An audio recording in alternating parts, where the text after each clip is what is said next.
नमस्कार साथियों। पिछले वीडियो में हमने बुद्धि के सिद्धांतों के बारे में चर्चा की थी, ठीक है। अब हम बात करेंगे बुद्धि के प्रकार के बारे में। इससे पहले हमने बुद्धि के बारे में पढ़ा है, बुद्धि के सिद्धांतों के बारे में पढ़ा है और बुद्धि के सिद्धांत बहुत ही इम्पोर्टेंट हैं। ये हमने 8 से 9 सिद्धांत पढ़े हुए हैं बुद्धि के और ये पेपर में बहुत आते हैं, ठीक है। तो हमने पहले बुद्धि के बारे में जाना और ये बुद्धि लब्धि के सूत्र भी जाना, ये भी बहुत आता है पेपर में, ठीक है। ये सब हम बता चुके हैं। इसके ऊपर भी कई सारे वीडियो हम अपलोड कर चुके हैं, ठीक है। तो आज हम बात करते हैं बुद्धि के प्रकार के बारे में। तो बुद्धि के प्रकार में सबसे पहले आता है थार्नडाइक व गैरेट के अनुसार, ठीक है। मैंने पहले बता चुका हूँ कि थार्नडाइक का जो भी कुछ होगा वो इम्पोर्टेंट है, ठीक है। तो थार्नडाइक व गैरेट के अनुसार पहला सिद्धांत है मूर्त बुद्धि का सिद्धांत, ठीक है। फिर दूसरा अमूर्त बुद्धि का सिद्धांत और तीसरा सामाजिक बुद्धि। यानी कि 3 प्रकार से इन्होंने बताया है कि बुद्धि के कितने प्रकार हैं, तो 3 प्रकार हैं, ठीक है। अब इन्होंने पहले बताया है कि मूर्त बुद्धि होती है, इसी को कहते हैं गामक बुद्धि, इसी को कहते हैं यांत्रिक बुद्धि और इसी को कहते हैं स्थूल बुद्धि। मूर्त मतलब होता है जो चीज सामने होती है, ठीक है, उसी पे हम जो बुद्धि लगाते हैं उसको हम मूर्त बुद्धि के अंतर्गत रखेंगे। इसमें मशीनों से संबंध होता है, जैसे इंजीनियर और मिस्त्री, ठीक है। तो ये लोग क्या होते हैं, तो ये लोग मूर्त बुद्धि का प्रयोग करते हैं। जो मिस्त्री होता है तो वो क्या सामने जो चीज होती है उसी पे दिमाग लगाता है, ठीक है। तो ये मूर्त बुद्धि हो गई। दूसरा है अमूर्त बुद्धि। अमूर्त बुद्धि यानी कि इसमें चीजें सामने नहीं होती हैं, प्रतीक है, कोई विचार है, अब विचार तो सामने होगा नहीं, कोई चिन्ह है या पुस्तकीय ज्ञान है या सांकेतिक ज्ञान है, कोई लेखक है, ठीक है, कोई विचारक है, तो इस तरह की चीजें जो भी आएंगी वो अमूर्त बुद्धि के अंतर्गत आएंगी। अब क्वेश्चन क्या था, पहला क्वेश्चन तो यही आएगा कि थार्नडाइक के अनुसार बुद्धि कितने प्रकार की होती है, तो आप 3 प्रकार का बताएंगे। इसमें से एक विकल्प और कोई ले आएंगे और पूछे कि इसमें से थार्नडाइक के अनुसार कौन सा बुद्धि का प्रकार नहीं है, तो आप मूर्त अमूर्त और सामाजिक को छोड़ के जो भी आएगा उसको, नहीं वाले क्वेश्चन भी बहुत आते हैं, ठीक है। अगला है सामाजिक बुद्धि। सामाजिक अनुकूलनशीलता, ठीक है, समाज में किस तरीके से वो अनुकूलन स्थापित करता है उसको सामाजिक बुद्धि कहते हैं, ठीक है।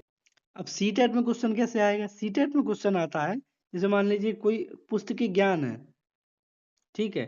तो मान लो वो कहेगा कि किसी बालक को किसी पुस्तक का ज्ञान है, ठीक है, और वो पुस्तक के बारे में कुछ विचार प्रकट कर रहा है, तो यह बुद्धि किस प्रकार की बुद्धि के अंतर्गत आएगी, इस तरीके से घुमा के पूछता है। तो अमूर्त बुद्धि के अंतर्गत, क्योंकि चीजें सामने नहीं है, ठीक है। तो इस तरीके से सी टाइप में पूछा जाता है, तो ये आपको क्लियर होना चाहिए, ये बहुत आता है। दूसरा है कैटल के अनुसार, ये तरल बुद्धि ठोस बुद्धि, ऊपर भी हम बता चुके हैं सिद्धांतों में, ऊपर बता चुके हैं, तो इतना इम्पोर्टेंट नहीं है। तरल बुद्धि का मतलब जो हमें जन्म से ही मिलती है, और ठोस बुद्धि जो हमें अर्जित करनी पड़ती है, यानी कि हमें वातावरण से अर्जित करनी पड़ती है, ठीक है। फिर हैव के अनुसार कोई इम्पोर्टेंट नहीं है, ठीक है। बुद्धि मापन के सोपान, ये भी कोई इम्पोर्टेंट नहीं है, ये आपको सूत्र पता है। बुद्धि लब्धि का आपको सूत्र पता है, आईक्यू बराबर मेंटल एज बटे वास्तविक एज, ठीक है, क्रॉनिकल एज, ठीक है, मल्टीप्लाई बाय 100, ठीक है। तो पहले बेसल एज की बात कर लेते हैं। जिस अधिकतम आयु स्तर के प्रश्नों को बालक हल कर लेता है, मान लो वो बालक 5 साल का है लेकिन वो 7 साल तक के प्रश्नों को हल कर लेता है, ठीक है। इन्होंने क्या किया, जो भी ये टेस्ट दिया है ना, इसके लिए पहले से ही क्वेश्चन सेट करके रखे हैं कि ये 5 साल तक के बच्चों के लिए, 6 साल के, ये 7 साल के, ऐसे ही करके इन्होंने पूरे सेट करके रखे हुए हैं। तो उसी अनुसार ये बेसल एज काउंट करते हैं, यानी कि किस एज तक के क्वेश्चन को हल कर लेता कोई भी बालक, ठीक है। अगर मान लो अपनी एवरेज जो बालक की एज है, ठीक है, उससे कम कर पाता है तो उसका आईक्यू लेवल कम हो जाएगा, ठीक है। पेपर में ये सब नहीं आता, बेसल एज, टर्मिनल एज, ठीक है। अब इन्होंने एग्जाम्पल देके यहाँ समझाया हुआ है। क्या समझाया हुआ है कि 9 वर्ष का बालक है, वो 10 वर्ष के बालकों के प्रश्नों को हल कर लेता है, है ना, तथा 11 का नहीं कर पाता है। तो उसकी जो बेसल एज होगी वो होगी क्या, 10 वर्ष। इसी को हम मानसिक, और 11 वर्ष का वो नहीं कर पाता, तो ये टर्मिनल वर्ष या टर्मिनल कहेंगे, ठीक है। यहाँ के आगे वो नहीं जाता है, ठीक है। अब किसी की बुद्धि लब्धि निकालने के लिए अब पेपर में आता इसी तरीके से क्वेश्चन। अब सीटेट में आएगा कि एक लंबा सारा चौड़ा क्वेश्चन दे देगा, उसमें कहेगा कि इतने साल का बालक है, इतने साल के क्वेश्चन कर लेता है, तो किस तरीके से आप करेंगे, ठीक है। और यूपी टेट में सीधे फॉर्मूला देता है, पूछता है इसका आईक्यू लेवल कितना है, ठीक है। दोनों में सेम टाइप के क्वेश्चन ही आते हैं लगभग, ठीक है। तो आईक्यू लेवल निकालने के लिए मेंटल एज, अब ये बालक कितने वर्ष का है, 9 वर्ष का, लेकिन प्रश्न 10 वर्ष का था, तो 10 ऊपर लिखेंगे और 9 नीचे लगेंगे। उसकी वास्तविक एज 9 है, इधर 100 का गुणा कराएंगे, ठीक है। अब इधर गुणा करा लेंगे, इस तरीके से इसको हल कर लेंगे, ठीक है। यहाँ पे फिर वही दिया हुआ थार्नडाइक के अनुसार बुद्धि के प्रकार, मूर्त बुद्धि, अमूर्त बुद्धि, ठीक है। लेकिन सामाजिक बुद्धि में हमने पहले ही बताया था, इसमें क्या समाज से जुड़े हुए ही काम करता है व्यक्ति या बालक, नेता बनता है या कुशल व्यापारी बनता है, सामाजिक कार्यकर्ता बनता है, ठीक है।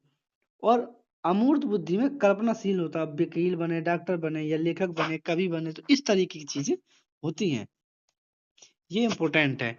अब बुद्धि परीक्षण, ठीक है, बुद्धि परीक्षण वाला भी पेपर में आता है। तो यहाँ पे हमने प्रकार में पढ़ा है, पर प्रकार में सिर्फ यही इंपॉर्टेंट है, थार्नडाइक का ही, ठीक है। इस यही 2 बार आया है, इसके अलावा मेंटल एज वाला आपको बता दिया, ये बुद्धि लब्धि का सूत्र, ठीक है। बेसल एज क्या, टर्मिनल एज क्या, ये सब हम बता दिए हैं आपको, ठीक है। अब हम बात करते हैं बुद्धि परीक्षण, इससे 1 नंबर का क्वेश्चन आ जाता है, ठीक है। सबसे पहले बुद्धि परीक्षण 1905 में फ्रांस के निवासी हैं, ठीक है, अल्फ्रेड बिने और साइमन ने तैयार किया था। इसे बिने साइमन परीक्षण भी कहते हैं। इन्होंने इनके क्या 30 क्वेश्चन थे, इन्होंने प्रश्नों की श्रृंखला बनाई थी, उसमें 30 प्रश्न थे, ठीक है। इसमें इन्होंने बाद में संशोधन किया 1908 में, ठीक है। और फिर दूसरा संशोधन किया 1911 में। अब प्रश्नों की कुल संख्या 59, ठीक है। पहले 30 थी, बाद में ये भी पूछ लेता है कितने प्रश्न थे। बिने साइमन का बुद्धि परीक्षण, हमने पहले ऊपर बताया था कि इन्होंने एक तत्व सिद्धांत दिया था कि बुद्धि क्या है, एक तत्व है। 1916 में संशोधन करके स्टैनफोर्ड विश्वविद्यालय में टर्मन की अध्यक्षता में की गई, ठीक है। इसके बाद इसमें प्रश्नों की संख्या कर दी गई 90, पहले 30 थी, ठीक है, फिर 59 हुआ और फिर 90 हुए, यानी कि 59 और फिर 90। इसी समय आईक्यू की सारणी भी दी गई। इन्होंने क्या किया, इन्होंने ये तो बुद्धि परीक्षण दिया, सबसे पहला बुद्धि परीक्षण, पेपर में यही क्वेश्चन आता है कि सबसे पहला बुद्धि परीक्षण किसने दिया, तो अल्फ्रेड बिने ने दिया, ठीक है। उस समय क्वेश्चन 30 थे, इसके बाद 59 हुए, फिर 90 हुए, ठीक है। अब भारत में क्या, FG कॉलेज लाहौर में, ठीक है, सी एच राइस ने 1922 में बुद्धि परीक्षण के लिए बुद्धि परीक्षण किया, जिसे हिंदुस्तानी विनय परफॉर्मेंस पॉइंट स्केल कहते हैं, ठीक है। ये हिंदुस्तानी था क्योंकि ये भारत में हुआ था उस समय, देखो 1922 की बात है, उस समय भारत और पाकिस्तान अलग नहीं थे। इन्होंने 35 कथन रखे तथा 7 उपकथन रखे, ठीक है। पंडित लज्जा Shankar, doctor Sohanlal, CM Bhatia, SS Jalota ने भी अनेक अनेक प्रकार के बुद्धि परीक्षण तैयार किए, ठीक है। कई बार आ जाता है कि बुद्धि परीक्षण से संबंधित मनोवैज्ञानिक है, तो ये इनके नाम याद रखने हैं, SS जलोटा, सोहनलाल, CM भाटिया, पंडित लज्जा शंकर। ये भारतीय हैं और इन्होंने भारत के लिए बुद्धि परीक्षण तैयार किया हुआ था।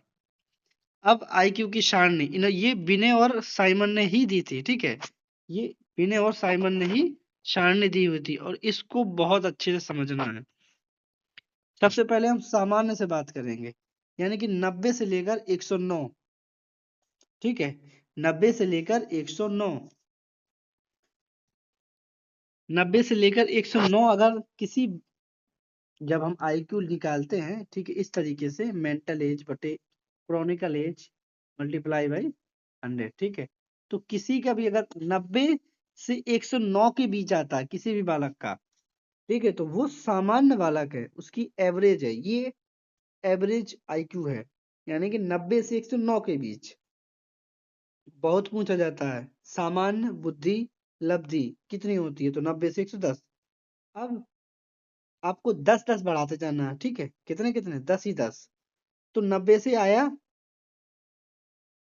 इधर से, देखिए 109 से 110,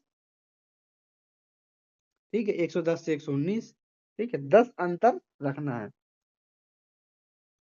जब इसके एक स्टेप ऊपर जाएंगे हम, सामान्य से एक स्टेप ऊपर जाएंगे, तो ये हो जाएगा तीव्र बुद्धि के बालक हैं। कैसे बुद्धि के? तीव्र बुद्धि के, ठीक है। 119 के बाद आएगा 120 और 139, यहाँ पे बड़ा गैप दिया हुआ है। प्रखर बुद्धि, तीव्र के बाद आएगा प्रखर बुद्धि, ठीक है। इसके बाद अगर 140 के ऊपर अगर किसी बुद्धि लब्धि है किसी बालक की, तो वो प्रतिभाशाली बालक होते हैं। और एक चीज बता दें, ये 2% होते हैं, यानी कि अगर 100 बालक पैदा होंगे, तो उसमें से केवल 2 ही बालक होंगे जिसका IQ लेवल 140 के ऊपर होगा, ठीक है।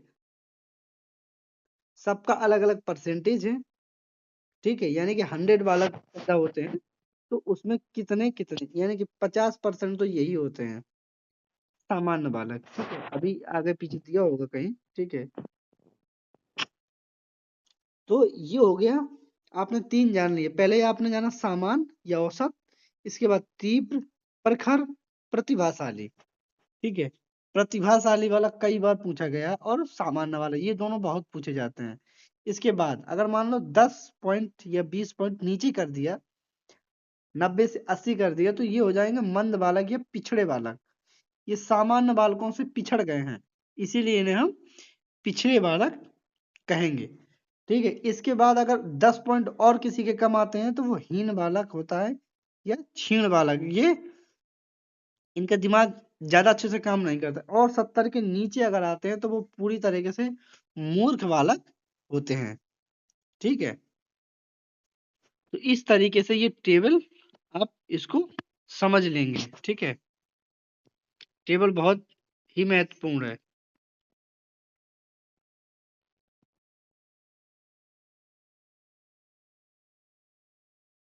तो यहाँ पे बुद्धि से संबंधित टॉपिक पूरी तरह से कंप्लीट हो गया, यानी कि एक क्वेश्चन तो यहाँ से बनेगा, ठीक है, और एक क्वेश्चन आपका बुद्धि परीक्षण से संबंधित बनेगा, ठीक है। देखिए यहाँ से क्वेश्चन बनते हैं, इसका मतलब ये नहीं कि बनेगा। बुद्धि के प्रकार, यहाँ से भी एक क्वेश्चन बनता है, और इसके अलावा बुद्धि के सिद्धांत 100% क्वेश्चन आएगा, ठीक है, किसी भी रूप में आए, किसी का भी सिद्धांत आए।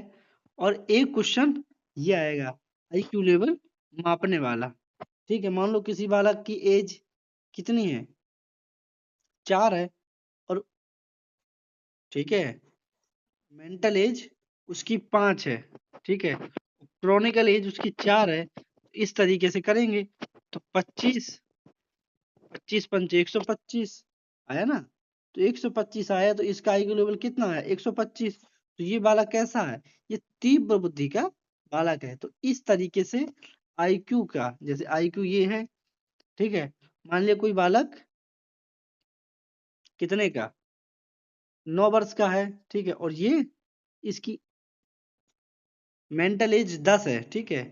मेंटल एज उसकी मान ली, IQ लिख लिया, मेंटल एज उसकी है 10 वर्ष की, और उसका, ठीक है, यहाँ कुछ ऐसा लेते हैं नंबर, जैसे चलिए, मेंटल एज उसकी मान ली कि वो 10 वर्ष की है, और बालक की आयु 11 वर्ष की है। तो ऐसे इस तरीके से करेंगे, ठीक है। तो क्या करेंगे, 11 से काटेंगे, ठीक है,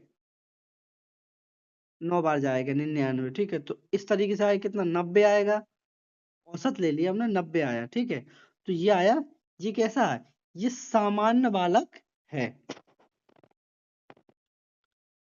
अब इसी तरीके से हम आईक्यू से संबंधित प्रश्नों को हल करेंगे, इससे क्वेश्चन भी आता है। ठीक है, इसके बाद हमने बुद्धि के तरह तरह के परीक्षण पढ़े, बुद्धि का किस तरीके से प्रयोग हुआ, कब किसने क्या कहा।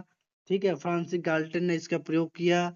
इस तरीके से हमने बुद्धि से संबंधित पूरी चर्चा 2 से 3 वीडियो में की है। ठीक है, तो आगे जो अगला टॉपिक होगा कल का, उस पे भी थोड़ी बात कर लेते हैं। वो होगी पर्सनालिटी या व्यक्तित्व।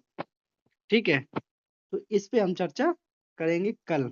तो मिलते हैं नेक्स्ट वीडियो में, तब तक के लिए धन्यवाद।